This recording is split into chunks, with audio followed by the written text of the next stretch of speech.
and welcome to another episode of Tpas Member Chat. Today I'm going to be calling Caroline Drew. She's a Community Engagement Officer at Vale of Aylesbury. Vale of Aylesbury has just joined Tpas and we're obviously really pleased that they want to be part of our network at this time. I'm going to be chatting to Caroline about her role, how she's coping, what kind of work is she doing, and what's the focus of her own organisation at this time. We're starting to hear from members about not only the huge changes to the way that landlords are using their IT, but also to the culture of how they're working as an organisation. So I want to hear from Caroline about her experiences going through change as an engagement officer. Hello Caroline and welcome to Tpas Member Chat. Hi Ray, how are you? I'm very good, thank you. Well, first of all, thank you so much for joining the Tpas membership family. I believe that Vale of Aylesbury have just joined us. We're really pleased to have a new member, particularly at this time. Can you talk me through why you joined? So we've been aware of Tpas for many years and we previously were members. And I think over the past 2 years, Tpas has really changed, and I think it's offering a lot more to members. So we've been thinking about joining again for a while, and given the situation we're in with the sector, and obviously COVID-19, we thought it'd be a great time to get back on board with you guys. So I'm assuming with you joining at this period, then engagement is a key priority at Vale of Aylesbury. Yes, it's always been a key priority, but even more so now. And we just want to make sure we're keeping in the loop of all those conversations that are happening out there, and to make sure that we're offering everything that we can be to our residents.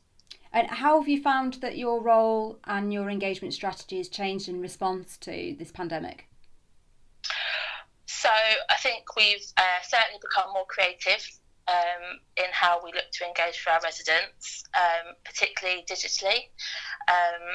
In terms of our strategy, we're actually going through the process of renewing that at the moment. It came to an end, our last strategy came to an end in March.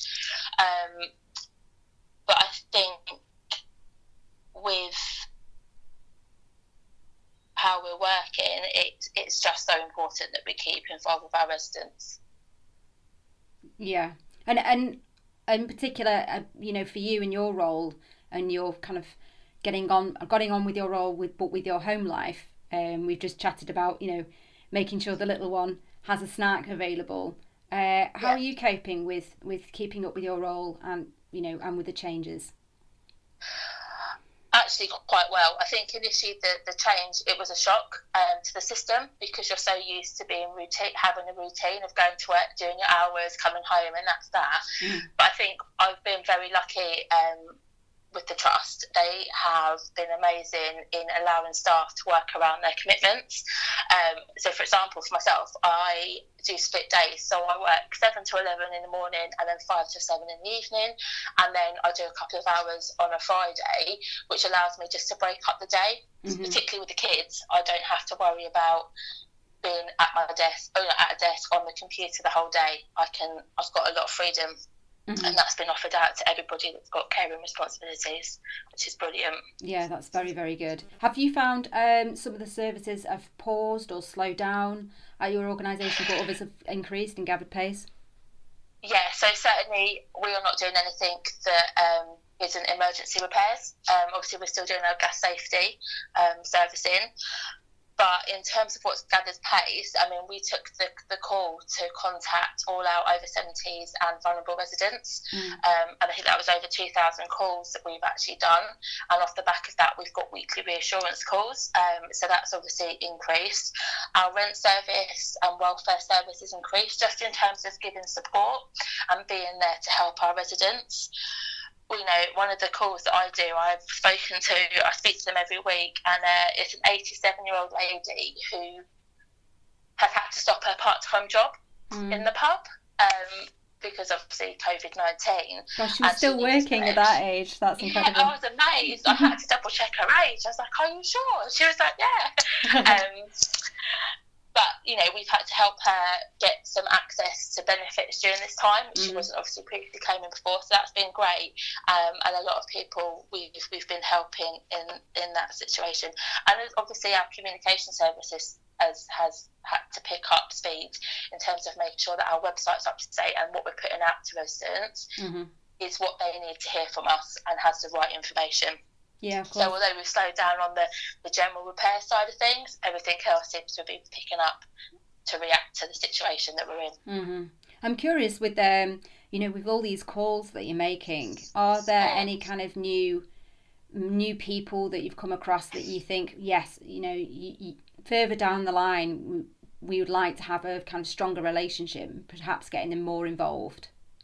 Definitely, and I think actually, while we're in such an awful situation, one of the positives is that we've got these connections now with our residents that we never had before, and I think that's amazing. Actually, I'm calling 10, just from my personal side of things, I'm calling 10 residents a week and having regular conversations.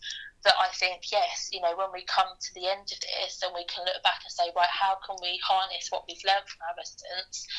We've got a new pool of people to be able to say, look, come on board with us, come and get involved, see what we've got to offer. And I think that's just amazing that we've been able to do that.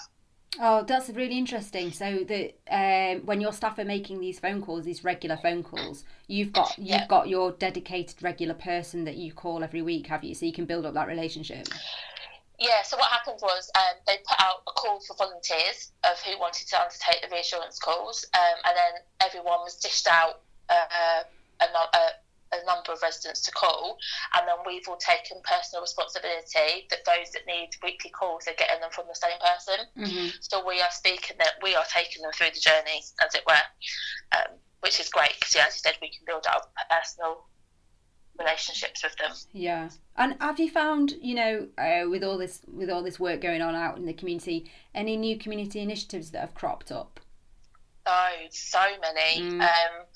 We are quite lucky that we were engaged with our partners beforehand, so we are being kept in the loop of what's happening, but there's been lots have come up.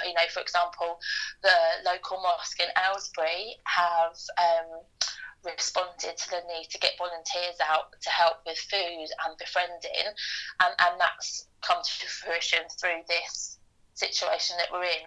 And there's loads that are popping up that we're supporting as well. So there's been lots, and particularly I found a lot of residents have come forward to say, well, I'm going to help my neighbour. And again, that's just brilliant. Oh, this is fantastic, the blend between your home life and what's happening outside your own front door and your work. So that's brilliant. Yeah. And it's an opportunity really to just talk about the positives in all of this. Yeah. Are there any kind of positive changes across the organisation that you would really like to stick around?